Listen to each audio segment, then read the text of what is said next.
बिस्मिल्लाहिर रहमानिर रहीम अल्हम्दुलिल्लाहि रब्बिल आलमीन वस्सलातु वस्सलामु अला सय्यिदिल अंबिया'i वल मुरसलीन व अला आलिहि व असहाबिहि अजमाइन अम्मा बाद।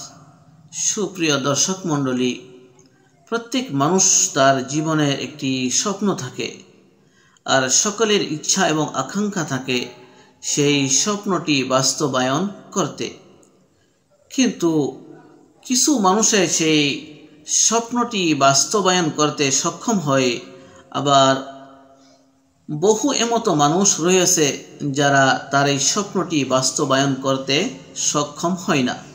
तबे केन हय ना? कुरान एवं हादिसेर आलोके यदि देखा जाय, यदि कोनो मानुषे तार स्वप्न बास्तबायन करते चाय, अवश्य पाँचटी टिप्स अवलम्बन करते हबे, पाँचटी फर्मुला मते आमल करते हबे। यदि कोनो व्यक्ति विशेषेर तरफ थेके এই পাঁচটি ফর্মুলার উপর আমল করা হয়, আশা করা যায় ইনশাআল্লাহুল আজিজ সেই ব্যক্তি তার জীবনের স্বপ্নগুলো বাস্তবায়ন করতে সক্ষম হবে। তার মাঝে সর্বপ্রথম ফর্মুলা বা টিপসটি হলো যে বিশুদ্ধ নিয়ত করা। যে কোনো কাজ করার পূর্বে সঠিক নিয়ত করতে হবে। হাদিসের মধ্যে নবী করিম সাল্লাল্লাহু আলাইহি ওয়াসাল্লাম থেকে বর্ণিত রহিয়াছে যে ইন্নামাল আমালু বিন্নিয়াত, সকল কাজের দারো মাদার নিয়তের উপর রহিয়াছে, সকল কাজ তার নিয়তের উপর নির্ভর করে।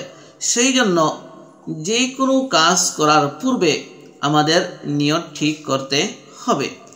দ্বিতীয় পয়েন্ট বা টিপসটি হলো পরিকল্পনা করা, অর্থাৎ যে কোনো কাজ করার পূর্বে সঠিক হিসাবে সেই কাজের নলেজ বা জ্ঞান হাসিল করতে হবে।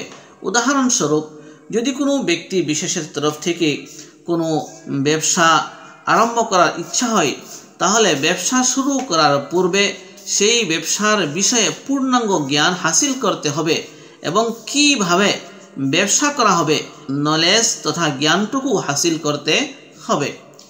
তৃতীয় পয়েন্টটি হলো যে নিজেদের সঙ্গী সাথী থাকবে তারা যেন পজিটিভ মাইন্ডের হয়। যদি নেগেটিভ মাইন্ডের হয় তাহলে কোনো পদ্ধতিই সেই ব্যক্তি তার স্বপ্নকে পূরণ করতে সক্ষম হবে না। কারণ বাস্তব সাক্ষ্য প্রদান করে যে নেগেটিভ মাইন্ডের ব্যক্তি বিশেষের তরফ থেকে সর্বদা মানুষে আঘাতেই পায়, স্বার্থ কোনোদিনও তাদের তরফ থেকে হাসিল করা সম্ভবপর হয় না।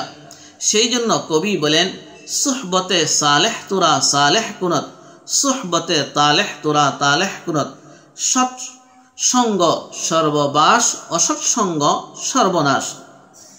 আল্লাহ রসুল সাল্লাল্লাহু আলাইহি ওয়াসাল্লামের তরফ থেকে এই কথাটুকু এমনভাবে বর্ণনা করা হয়েছে যে যদি কোনো মানুষ পারফিউমের দোকানে যায় আর কিছু সময় অতিবাহিত করার পর পারফিউমের দোকান থেকে বাহির হয়ে আসে, অবশ্যই সেই ব্যক্তির শরীর থেকে একটি সুন্দর ঘ্রাণ বাহির হবে।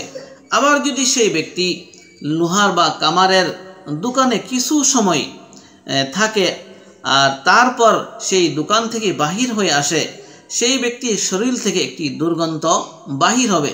ঠিক এমতো হিসাবে যদি কোনো ব্যক্তির তার সঙ্গী সাথীরা পজিটিভ মাইন্ডের হয়, সেই ব্যক্তির তরফ থেকে তার জীবনে লাভ হবে, সফলতা আসবে।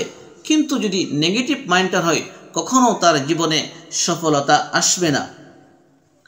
চতুর্থ পয়েন্টটি হলো যে আল্লাহ রাব্বুল আলামিনের উপর পরিপূর্ণ তাওয়াক্কুল করা, পরিপূর্ণ বিশ্বাস রাখা।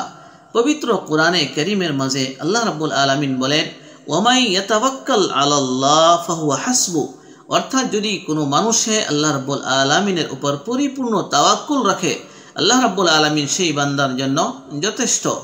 নবী করিম সাল্লাল্লাহু আলাইহি ওয়াসাল্লাম বলেন, যদি তোমরা আল্লাহ রাব্বুল আলামিনের উপর পূর্ণ তাওয়াক্কুল রাখো, যতটুকু তাওয়াক্কুল রাখার প্রয়োজন, আল্লাহ রাব্বুল আলামিন তোমাদেরকে পাখির মতো রিজিক দান করবেন। যে মতো তারা সকাল বেলায় খালি পেটে বাহির হয় আবার বিকালে ভরা পেটে ফিরে আসে। এমতভাবে যদি আল্লাহ রাব্বুল আলামিনের উপর পরিপূর্ণ তাওয়াক্কুল রাখা হয়, আল্লাহ রাব্বুল আলামিন বান্দার সকল প্রয়োজনসমূহ মিটিয়ে দিবেন এবং জীবনের যত স্বপ্ন রহিয়াছে সমস্ত স্বপ্ন আল্লাহ রাব্বুল আলামিন পূরণ করে দিবেন। 5 নম্বর আর আখেরি পয়েন্টটি হলো যে আল্লাহ রাব্বুল আলামিনের কৃতজ্ঞতা স্বীকার করা। কেননা যখন আল্লাহ রাব্বুল আলামিনের কোনো নিয়ামতের উপর বান্দার তরফ থেকে কৃতজ্ঞতা স্বীকার করা হয়, আল্লাহ রাব্বুল আলামিন সেই নিয়ামতকে বৃদ্ধি করে দেন। আল্লাহ রাব্বুল আলামিন পবিত্র কোরআনে কারীমের মাঝে বলেন, লা ইন শাকারতুম লা আযীদান্নাকুম, যদি তোমরা আমার শুকরিয়া আদায় করো, কৃতজ্ঞতা স্বীকার করো, অবশ্যই আমি তোমাদের নিয়ামতকে বৃদ্ধি করে দিব। আল্লাহ রাব্বুল আলামিন আমাদের সকলকে জীবনের সকল স্বপ্ন বাস্তবায়ন করার তৌফিক দান করুন, আমিন। আসসালামু আলাইকুম ওয়া রাহমাতুল্লাহি ওয়া বারাকাতুহু।